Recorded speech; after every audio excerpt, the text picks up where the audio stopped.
குமாரனாகிய கிறிஸ்து பெருமானிடமிருந்தும் சிந்தையால் தூய ஆவியானவரிடமிருந்தும் கிருபையும் சமாதானமும் நல் பேராசீர்வாதம் நம் அனைவருக்கும் குறிப்பாக இந்த சிறப்பு மிக்க நாளிலே ஆண்டவருடைய திருவீட்டிலே கடந்து வந்திருக்கிற நம் ஒவ்வொருவருக்கும் மிகுதியாய் உண்டாவதாக. ஆமென். கிறிஸ்துவுக்குள் அன்பானவர்களே, சிந்தனைக்காக திருமறையிலிருந்து ஒரு வசனத்தை உங்களுக்கு முன்பாக நான் வைக்க ஆசிக்கின்றேன். பரிசுத்த யோவான் எழுதிய நற்செய்தி நூல் 19வது அதிகாரம் 14வது வசனம். இதோ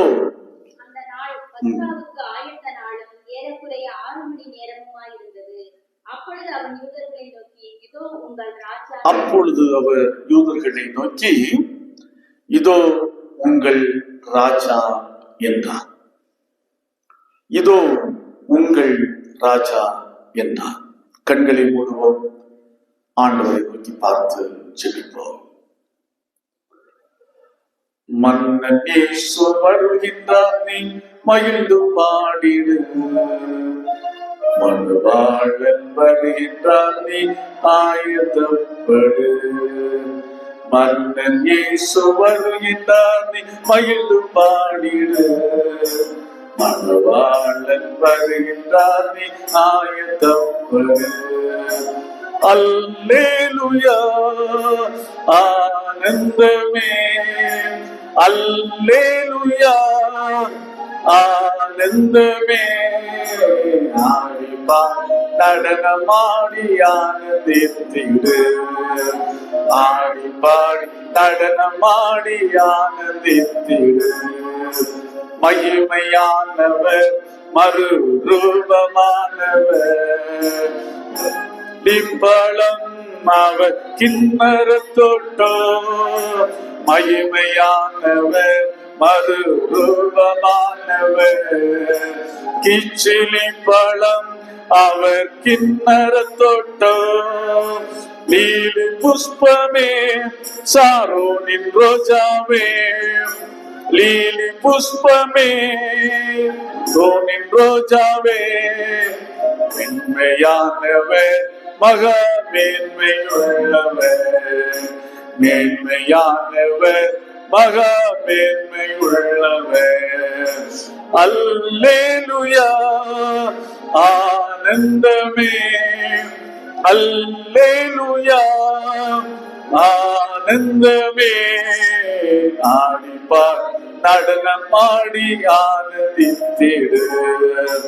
ஆடிப்பாடி நடனமாடி ஆனந்தித்திடு. மன்னனேசு வருகின்றார், நீ மகிழ்ந்து பாடிடு. மணவாளன் வருகின்றார், நீ ஆயத்தப்படு. மீண்டுமாய் இந்த உலகத்தை ஆட்சி செய்ய அது சீக்கிரமாய் வரப்போகிற எங்கள் அரசருக்கெல்லாம் அரசராகி மன்னனுக்கெல்லாம் மன்னனாகிய எங்கள் அன்பின் ஆண்டவரே, ஆசீர்வதிக்கப்பட்ட அற்புதமான நாளுக்காக நாங்கள் உமக்கு நன்றிகளையும் ஸ்தோத்திரங்களையும் துதிகளையும் ஏறெடுக்கின்றோம். இந்த நாளிலும் சமூகத்திலே கடந்து வந்து நாங்கள் உன்னத ராஜாவாகி உம்மை பாடி துதிக்க, உம் வார்த்தைகளை வாசித்து கேட்க ஆண்டவர் கருணை கூர்ந்தீர். இந்த வேளையில உடைய வார்த்தைகளை சிந்திக்க நாங்கள் ஆயத்தப்படுகிறோம். ஆம் கர்த்தாவே, இந்த நாளிலே இந்த பீடத்திலிருந்து விதைக்கப்படுகின்ற வசனமாகிய விதைகள் உம்முடைய வார்த்தைகளுக்காய் காத்திருக்கிற பிள்ளைகளுடைய உள்ளங்களிலே ஆழமாய் பதிவிட்டு சுவாமி நல்ல பலனை கொடுக்க ஆண்டவர் கிருபை புரிய வேண்டும் என்று மன்றாடி ஜெபிக்கிறோம். உம்முடைய வார்த்தையினால் அன்பு பிள்ளைகள் சந்திக்கப்பட்டு உம்முடைய வார்த்தையை கொண்டு அன்பு பிள்ளைகள் தங்களுடைய வாழ்க்கையை செப்பனிட்டு மன்னாதி மன்னனாகி உடைய வருகைக்கு தங்களை ஆண்டவரை ஆயத்தப்படுத்திக் கொள்ள ஆண்டவர் அருள் புரியும். இயேசு இரட்சகர் என்ப நாமத்தில் ஜெபிக்கிறோம். ஜெபங்கேளும் அன்பு தர இந்த நல்ல கர்த்தாவே, ஆமென். கிறிஸ்துவுக்குள் அன்பானவர்களே, today is the last Sunday of church year அப்படின்னு சொல்லுவாங்க. திருச்சபை ஆண்டினுடைய கடைசி ஓய்வு நாள். திருச்சபை ஆண்டினுடைய கடைசி ஓய்வு நாள். திருச்சபை ஆண்டு அடுத்து எதிலிருந்து ஆரம்பிக்கிறது என்று சொன்னால் வருகையின் ஞாயிற்றுக்கிழமையிலிருந்து ஆரம்பிக்கிறது. அது அடுத்த ஓய்வு நாள், அடுத்த வாரம். நாம் வருகையின் காலத்திற்குள்ளே செல்ல இருக்கிறோம். இது திருச்சபை ஆண்டின் கடைசி நாள். இந்த கடைசி நாளை மெயின்லைன் திருச்சபைகள் எப்படி ஆசரித்து மகிழ்கின்றன என்று சொன்னால் கிறிஸ்து அரச பெருநாளாக ஆசரித்து மகிழ்கிறது. இயேசு கிறிஸ்துவை அரசராக கொண்டாடி மகிழ்கின்ற ஒரு திருநாளாக இந்த நாளை திருச்சபைகள் ஆசரித்து மகிழ்கின்றன. ஆகையினால் தான் இன்றைக்கு நாம் பாடிய பாடல்கள் எல்லாம் இயேசுவை அரசராக பாடி புகழ்கின்ற ஒரு பாடல்களாக அமைந்தது. ஆம், கிறிஸ்துவுக்குள் அன்பானவர்களே, நம்முடைய கடவுள் அரசருக்கெல்லாம் அரசர். உலகம் உள்ள படைப்பு அனைத்தும் அவராலேயே உண்டாயிற்று. அதே போல மீட்பும் அவராலேயே நமக்கு கிடைத்தது. அனைத்தும் உலகத்தில் உள்ள அனைத்தும் அவருக்குரியவைகளே. ஏன் இயேசு கிறிஸ்துவை நாம் அரசராக கொண்டாடி மகிழ்கின்றோம்? இது எப்போதிலிருந்து இது ஆரம்பமானது என்று சொன்னால், முதலாம் உலக போருக்கு பிற்பாடு உலக நாடுகளுடைய ஆதிக்க எண்ணங்கள், குறிப்பாக ஐரோப்பிய நாடுகளுடைய ஆதிக்க சிந்தனைகள், பிற நாடுகளை கபலீகரம் செய்ய வேண்டும், அபகரித்துக் கொள்ள வேண்டும், பிற நாடுகளையும் பிற நாட்டு மக்களையும் தன்னுடைய கட்டுப்பாட்டுக்குள்ளே வைத்துக் கொள்ள வேண்டும் என்ற ஆதிக்க சிந்தனைகள் எல்லாம் போப்பாண்டவராக இருந்த பயஸ் 11 அவர்களை சிந்திக்க வைத்தது. சாதாரண நிலையற்ற நிலையிலே இருக்கிற மன்னர்கள், அரசர்கள் எல்லாம் தங்கள் எல்லாவற்றையும் தங்கள் கட்டுப்பாட்டுக்குள்ளேயே வைக்க வேண்டும் என்று விரும்புகிறார்கள். அரசருக்கெல்லாம் அரசர் ஒருவர் இருக்கிறார் என்பதை மறந்து, அதாவது அடக்குதல், ஒடுக்குதல், கபலீகரம் செய்தல், எல்லாவற்றை அபகரித்தல் போன்ற நிலைகளில் இருந்து உலகத்தை காக்க வேண்டும். ஆகவே மன்னர்களுக்கெல்லாம் மன்னர் ஒருவர் இருக்கிறார் என்பதை உணர்ந்தவராக அன்றைக்கு போப்பாண்டவராக இருந்த பயஸ் 11ஆம் பயஸ் அவர்கள் இயேசு கிறிஸ்துவை அரசராக கொண்டாடி மகிழுங்கள் அப்படி என்று சொல்லி ஒரு இதை அவர் கொண்டு வந்தார்.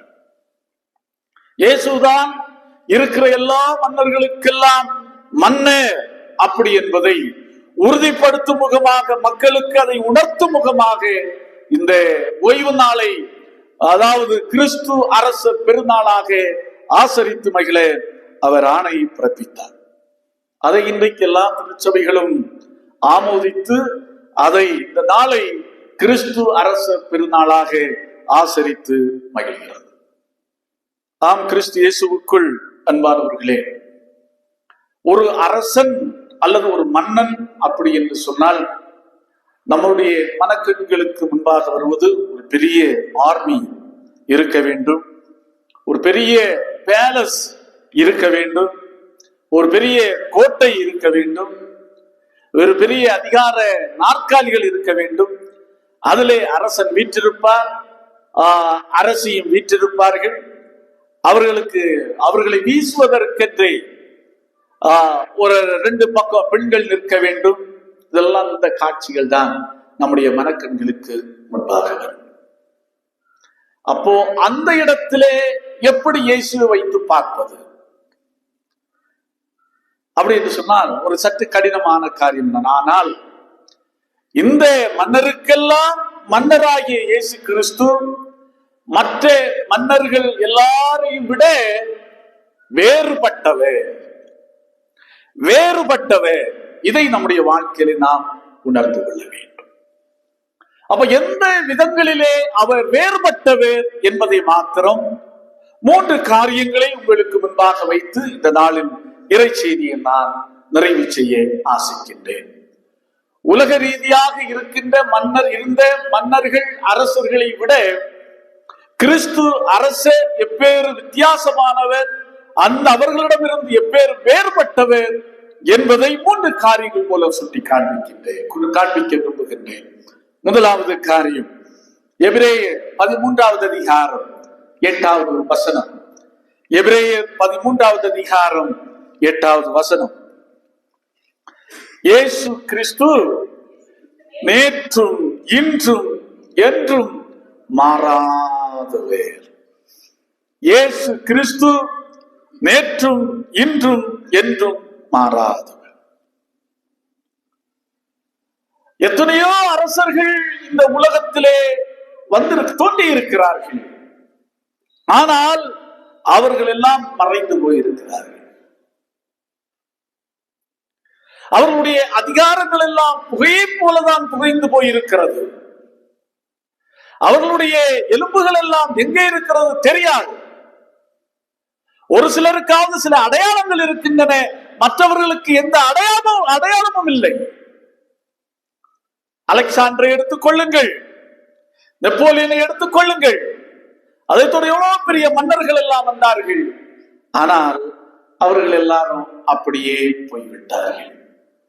ஆனால் இயேசு கிறிஸ்து அரசு, எப்பேற்பட்ட அரசு, நிலையான அரசு, என்றுமுள்ள அரசு, அவர் மாறாத அரசு என்பதை நாம் புரிந்து கொள்ள வேண்டும்.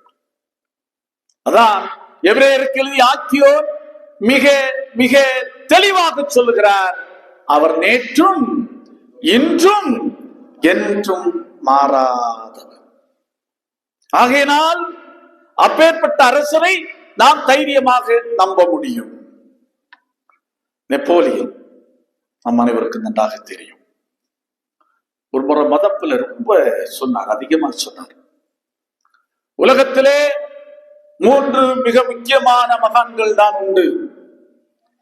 அதிலே 1 மகா அலெக்சாண்டர், 2 நெப்போலியன் ஆகிய நான், 3 இயேசு கிறிஸ்து அப்படி என்று சொன்னார்.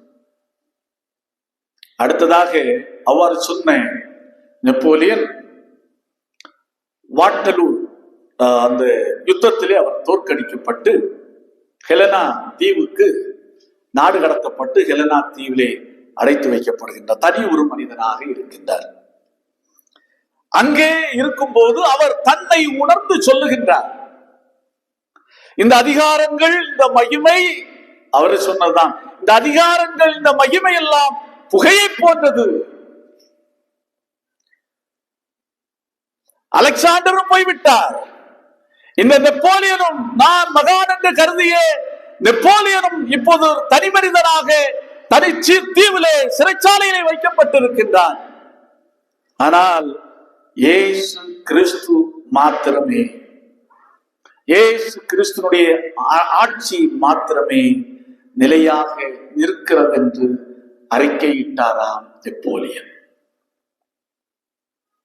தன்னை இயேசுவுக்கு இணையாக பேசினேன், கிறிஸ்து அரசருக்கு இணையாக பேசிய நெப்போலியன் தனி ஒரு மனிதனாக தீவிலே இருந்தபோது அவன் உணர்ந்து சொன்ன வார்த்தை, இயேசு கிறிஸ்துனுடைய ஆட்சி மட்டுமே 2000 ஆண்டுகளை கடந்து நிலை நிற்கிறது என்று சொல்லிவிட்டு அவருடைய ஆட்சி அன்பின் ஆட்சி அப்படி என்றும் அறிக்கையிட்டாராம். ஆம், கிறிஸ்து இயேசுவுக்குள் அன்பானவர்களே, கிறிஸ்து அரசு என்றும் உள்ள அரசு. ஆகையினால் மற்ற மன்னர்களிடமிருந்து நம்முடைய கிறிஸ்து அரசு வேறுபட்டவர். அவரை யாராலும் அழிக்க முடியாது. மனிதனுடைய வாழ்க்கையை முடிவுக்கு கொண்டு வருவது மரணம்.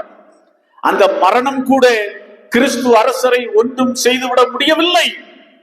மரணத்தை ஜெயித்து 3ஆம் நாள் வெற்றி வேந்தராக அவர் உயிர்த்தெழுந்தார். மரணத்தை ஜெயித்த ஆண்டவர், மரணத்தை ஜெயித்த அரசு. ஆகையினால் தான் வேதம் மிக தெளிவாக சொல்லுகிறது, அவர் என்றென்றும் உள்ள அரசு அப்படி என்று சொல்லுகிறது. அடுத்து இரண்டாவது காரியம் வாசிகள் பார்க்கலாம். 1 தீமோத்தேயு 2வது அதிகாரம் 6வது வசனம். எல்லாரையும் மீட்கும் பொருளாக எல்லாரும் மீட்கும் பொருளாக தன்னை ஒப்பு கொடுத்து தம்மை ஈடாக கொடுத்து மீட்பர் அவரே. விடுதலை தருகின்ற அரசு. எதிலிருந்து விடுதலை தருகின்ற அரசு? பாவத்திலிருந்து விடுதலை தருகின்ற ஒரு அரசு. எத்தனையோ மன்னர்களை குறித்து நாம் வரலாற்றிலே படித்திருக்கிறோம், கற்றிருக்கிறோம். நல்ல திறமை மிக்க மன்னர்களால் என்ன செய்ய முடிந்தது? அதிகபட்சமாக என்ன செய்ய முடிந்தது? மக்களை எதிராளிகளிடமிருந்து காப்பாற்ற முடிந்தது. மக்களுடைய சரீர பிரகாரமான தேவைகளை பூர்த்தியாக்க முடிந்தது. அதை தாண்டி மன்னரால் எதுவுமே செய்ய இயலவில்லை. மன்னன் கூட பாவத்திலிருந்து தன்னுடைய விமோசனத்திற்காக ஓடி அலைந்து கொண்ட மன்னர்கள் கூட இருந்ததுண்டு. அது அவர்களை குறித்து நாம் வரலாற்றிலே படித்திருக்கிறோம். மக்களை பாதுகாக்கின்ற, அந்நியரிடமிருந்து விடுதலையை வாங்கி கொடுத்து அவர்களை காக்கின்ற ஒரு மன்னன் கூட தன்னுடைய ஆன்மீக வாழ்வின் இயக்கத்தை கொண்டு ஓடி அலைந்தது உண்டு. எப்படியாவது பாவத்திலிருந்து எனக்கு விடுதலை கிடைக்காதா என்று. இந்த பாவத்திலிருந்து விடுதலையை எந்த மன்னனாலும் கொடுக்க முடியவில்லை. அது நிலையான அரசராகி கிறிஸ்து அரசன் மூலமே. நாம் சிந்தித்து பார்க்க வேண்டும். சில மன்னர்கள் தன்னுடைய உயிரை கொடுத்திருக்கிறார்கள் ஒரு குறிப்பிட்ட நாட்டு மக்களுக்காக, குறிப்பிட்ட நாட்டிற்காக அல்லது குறிப்பிட்ட நாட்டு மக்களுக்காக. ஆனால் இயேசு கிறிஸ்து தன்னையே கொடுத்தார். கிறிஸ்து அரசு தன்னையே கொடுத்தார். சரீரத்தில் இருந்த ஒவ்வொரு சொட்டு இரத்தத்தையும் நமக்காக சித்த கொடுத்து நமக்கு மீட்பை சம்பாதித்து தந்தார். அதான் விடுதலை தருகின்ற அரசு. ஒப்பற்ற அரசு. யாரும் செய்ய முடியாத ஒரு மகத்தான செயலை அவர் நமக்காக செய்து முடித்திருக்கிறார். இன்றைக்கு அவர் மூலம் பாவம் மன்னிப்பாகி மீட்பு நமக்கு உண்டாயிருக்கிறது. இதை எங்கேயும் போய் நாம் விலை கொடுத்து வாங்கிவிட முடியாது. காசினால் அபகரித்துக் கொள்ள முடியாது, உழைப்பினால் அபகரித்துக் கொள்ள முடியாது, செல்வாக்கினால் இதை பெற்றுக்கொள்ள முடியாது. இயேசு கிறிஸ்துவினால் மட்டுமே அதை பெற்றுக்கொள்ள முடியும். அதான் 1 யோவான் 1வது அதிகாரம் 7வது வசனம் மிக தெளிவாக சொல்லுகிறது. இயேசு கிறிஸ்துவின் ரத்தம் சகல பாவங்களையும் நீக்கி நம்மை சுத்திகரிக்கிறது. ஆதாமினால் உலகத்திற்குள் பாவம் வந்தது. கிறிஸ்து அரசே சிந்திய இரத்தத்தினால் நமக்கு மீட்பும் விடுதலையும் நமக்கு கிடைத்திருக்கிறது. ஆகையினால்தான் கிறிஸ்து அரசு மற்ற அரசரிடமிருந்து முற்றிலும் வேறுபட்டது. 3வதாக, எந்த விதத்திலே கிறிஸ்து அரசு மற்ற அரசுகளிலும் இருந்து வேறுபட்டவர். யோவான் 10வது அதிகாரம் 28வது வசனம் மிக அருமையாக சொல்லுகிறது, நான் அவைகளுக்கு நித்திய ஜீவனை கொடுக்கிறேன். நான் அவைகளுக்கு நித்திய ஜீவனை கொடுக்கிறேன். நித்திய வாழ்வை அருளும் அரசு. நித்திய வாழ்வு அப்படி என்று சொன்னால் என்ன? நித்திய வாழ்வு அப்படி என்று சொன்னால் என்ன? மரணத்திற்கு பிறகு கிடைக்கின்ற ஒரு அற்புதமான ஒரு வாழ்வு. 1927வது ஆண்டிலே ஒரு திரைப்படம் ஒன்று வெளியானது. திரைப்படத்தினுடைய பெயர் தி கிங் ஆஃப் கிங்ஸ் என்பதுதான் அந்த பெயர், திரைப்படத்தினுடைய பெயர். இன்றைக்கு தான் நடிகர்கள் பலவிதங்களில் எல்லாம் நடிக்கிறார்கள். அன்றைக்கு வெளியான படம் அது மௌன படம், ஊமை படம் என்று சொல்லுவார்கள். பேசாத காட்சிகள் மட்டும் இருக்கும். தி கிங் ஆஃப் கிங்ஸ் என்ற திரைப்படம் எதை பற்றியது என்று சொன்னால், இயேசு கிறிஸ்துனுடைய கடைசி கால நிகழ்வுகளை பற்றிய, கடைசி புனித வார நிகழ்வுகள் என்று சொல்லுகிறோமே, அந்த நிகழ்வுகளை பற்றிய திரைப்படம். அது மௌன படம். கோடிக்கணக்கான மக்கள் அதை ரீச் பண்ணிச்சு. கோடிக்கணக்கான மக்கள் அதை தொற்றுச்சு அந்த படம். இப்பேற்பட்ட சூழ்நிலையில அநேக பாராட்டு கடிதங்களும் இந்த பட இயக்குனருக்கு, சீல் டி மில்லி என்ற அந்த இயக்குனருக்கு இந்த கடிதங்கள் வந்தன. அவர் சொல்லுகிறார், அந்த இயக்குனர் சொல்லுகிறார், ஒரே ஒரு கடிதம் தான் குறித்து நான் ரொம்ப ஆச்சரியப்பட்டேன். அந்த கடிதத்தை குறித்து நான் ரொம்ப பெருமைப்படுகிறேன் அப்படி என்று சொல்கிறார். என்னவென்று சொன்னால், மரண படுக்கையிலே இருந்த ஒரு பெண்மணி சக்கர நாற்காலியிலே வந்து, மரண படுக்கையிலே இருந்த பெண்மணி சக்கர நாற்காலியிலே வந்து இந்த திரைப்படத்தை பார்க்கிறார். இயேசு கிறிஸ்துனுடைய கடைசி அந்த வார நிகழ்வுகளை பற்றியுள்ள இந்த படத்தை பார்க்கிறார். அந்த படத்தை பார்த்து விட்டு இயக்குனருக்கு கடிதத்தை எழுதுகிறார். இயக்குனர் அவர்களே, தி கிங் ஆஃப் கிங்ஸ் என்ற திரைப்படத்திற்காக நான் உங்களுக்கு நன்றி செலுத்துகிறேன். நான் மரணப்படுக்கையிலே இருக்கிறேன். சக்கர நாற்காலியிலே இருந்து கொண்டுதான் இந்த திரைப்படத்தை பார்த்தேன். நான் இதுவரைக்கும் என்னுடைய வாழ்க்கையிலே இந்த படத்தை பார்ப்பதற்கு முன்பாக மரணத்தை குறித்து நான் அதிகமாக பயந்து கொண்டிருந்தேன். மரணத்தை குறித்து நான் அதிகமாக பயந்து கொண்டிருந்தேன். ஆனால் இந்த படத்தை பார்த்த பிற்பாடு மறுவாழ்வை எதிர்பார்க்கும் மகிழ்வு, நித்திய ஜீவனை எதிர்பார்க்கும் மகிழ்வு எனக்குள்ளே வந்திருக்கிறது. மரணத்தை குறித்துள்ள பயம் துளி அளவும் என்னிடத்திலே இல்லை என்று எழுதினார். இந்த கடிதம் தான் எனக்கு இந்த படத்துக்கு கிடைத்த ஒரு பெரிய வெற்றியாக நான் கருதுகிறேன் அப்படி என்று அந்த இயக்குனர் கூறினார். நான் கிறிஸ்து இயேசுவுக்குள் அன்பானவர்களே, உலக அரசர்களிடம் இருந்து கிறிஸ்து அரச முற்றிலும் வேறுபட்டவே, நிலையான அரசு, எக்காலத்துக்கும் உரிய அரசு, விடுதலை தருகின்ற அரசு, எல்லாவற்றுக்கும் மேலாக நித்திய வாழ்வை தருகின்ற அரசு. அலெக்சாண்டர் தி கிரேட் அவர்களும் சொன்னார்கள், இந்த உலகத்தில் நான் கொண்டு வரவில்லை, இந்த உலகத்தை விட்டு போகும் போதும் வெறுமையாகத்தான் நான் போகிறேன் அப்படி என்று தான் சொல்லி இந்த உலகத்தை விட்டு கடந்து சென்றார்கள். உலகத்தையே ஒரு குடையின் கீழே கொண்டு வர துணித்த ஒரு மனிதன்.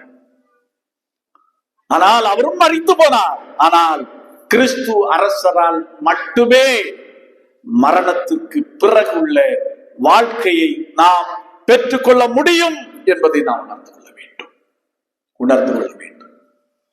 அதான் பாருங்கள், இயேசு கிறிஸ்து சிலுவையிலே மரித்த போது 2 கள்ளர்கள் நின்றார்கள். ஒருவன், நீர் மேசியாவானால், நீர் உண்மையாகவே கிறிஸ்துவானால் உம்மை இரட்சித்து எங்களை ரட்சித்துக் கொள்ளும் அப்படி என்று சிலுவையில் இருந்து பரிகாசமாக பகிரங்கமாக அவர் சொல்லுகின்றான். ஆனால் அடுத்த கள்ளன் சொல்லுகிறார் பாருங்கள், அருமையாய் சொல்ல, ஆட்சி வரும்போது. அந்த கள்ளன் நம்புகிறான், இயேசு கிறிஸ்து சிலுவையிலே தான் தொங்குகிறார், அவருக்கு கிரீடமாக முட்கிரீடம் வைக்கப்பட்டிருக்கிறது. ஆனாலும் இந்த இவர்தான் நிலையான அரசர் என்பதை அந்த கள்ளன் உணர்ந்திருந்தான். இவரால் மட்டுமே மரணத்துக்கு பிறகும் வாழ்வு தர முடியும் என்று நிச்சயமாக நம்பியிருந்தான். ஆகையினாலே தான் அவர் உறுதியாக சொன்னான். என்ன சொன்னான் என்று சொன்னால், ஆட்சி உரிமை வரும்போது, ஆட்சி உரிமை வரும்போது என்னை நினைத்தருளும், என்னை நினைத்துக் கொள்ளும் அப்படி என்று சொன்னான். அவன் இவரால் மட்டுமே, ஒருவேளை இப்போது சிலுவையிலே தொங்கிக் கொண்டிருக்கலாம், ஆனால் இவரால் மட்டுமே நிலையான வாழ்வை தர முடியும் என்று அந்த கள்ளன் நம்பினான். ஆகையினால்தான் இயேசு கிறிஸ்து அவனை பார்த்து சொன்னார், இன்றைக்கு நீ என்னோடு கூட பரதேசி இருப்பாய் அப்படி என்று சொன்னார்.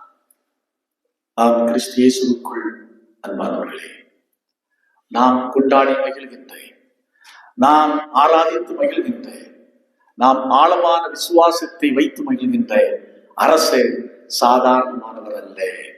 மரணத்திற்கு பிறகும் நம்மை வாழ வைக்கக்கூடிய வல்லமை படைத்த கடவுள், வல்லமை படைத்த கடவுள். அப்படி என்று சொன்னால் நாம் எப்படி இருக்க வேண்டும்? அந்த அரசரை நம்முடைய வாழ்க்கையில நாம் கொண்டாடி மகிழ வேண்டும். அந்த அரசரை நம்முடைய வாழ்க்கையில நாம் துதித்து போற்ற வேண்டும். அந்த அரசரை அந்த அரசருக்கு நாம் நம்முடைய செவிகளை சாய்க்க வேண்டும். எல்லாவற்றுக்கும் மேலாக அவர் மீண்டும் வருகின்ற போது அவரை சந்திப்பதற்கு நாம் விழிப்பாய் இருக்க வேண்டும். அதைதான் இந்த நாளுக்குரிய நற்செய்தி பகுதி மிக அழகாக தெளிவாக சொல்லுகிறது. மார்க் 13வது அதிகாரம் 36வது வசனத்தும் 37வது வசனம். நீங்கள் நினையாத வேளையில் அவன் வந்து உங்களை தூங்குகிறவர்களாக கண்டுபிடியாதபடிக்கு விழித்திருங்கள். நான் உங்களுக்கு சொல்லுகிறதை எல்லாருக்கும் சொல்லுகிறேன், விழித்திருங்கள் என்றார். விழித்திருங்கள் என்றார். நிலையான அரசர், விடுதலை தருகின்ற அரசர், மரணத்திற்கு பிறகும் நம்மை வாழ வைக்கின்ற வல்லமையுள்ள அரசர் மீண்டும் இந்த உலகத்திலே ராஜாதி ராஜாவாக, கர்த்தாதி கர்த்தாவாக, மன்னனுக்கெல்லாம் மன்னராக இந்த உலகத்திலே வரப்போகிறார். அவர் வருகின்ற போது அவரை சந்திப்பதற்கு நாம் விழிப்பாய் இருக்க வேண்டும். நாம் விழிப்பாய் இருக்க வேண்டும். இது இன்றைக்கு இந்த கேள்வி இந்த திருச்சபை ஆண்டின் கடைசி நாளிலே, கடைசி ஓய்வு நாளிலே வைக்கப்பட்டிருக்கிற நமக்கு முன்பாக வைக்கப்படுகிறது. எந்த அளவுக்கு நாம் விழிப்பாய் இருக்கிறோம், எந்த அளவுக்கு நாம் விழிப்பாய் இருக்கிறோம் என்பதை நாம் தற்பரிசோதனை செய்து பார்த்து, நம்மை சீர்தூக்கி பார்த்து வருகையின் காலத்துக்குள்ளே பிரவேசிப்போம். ஆண்டவர் தாமே இந்த வார்த்தைகளை கொண்டு நம்ம ஒருவரையும் ஆசீர்வதிப்பாராக. ஆமென். எல்லா புத்திக்கும் மேலான தெய்வ சமாதானம் உங்கள் இருதயங்களையும் சிந்தனைகளையும் கிறிஸ்து இயேசு நாமத்தால் காத்துக் கொள்வதாக. ஆமென்.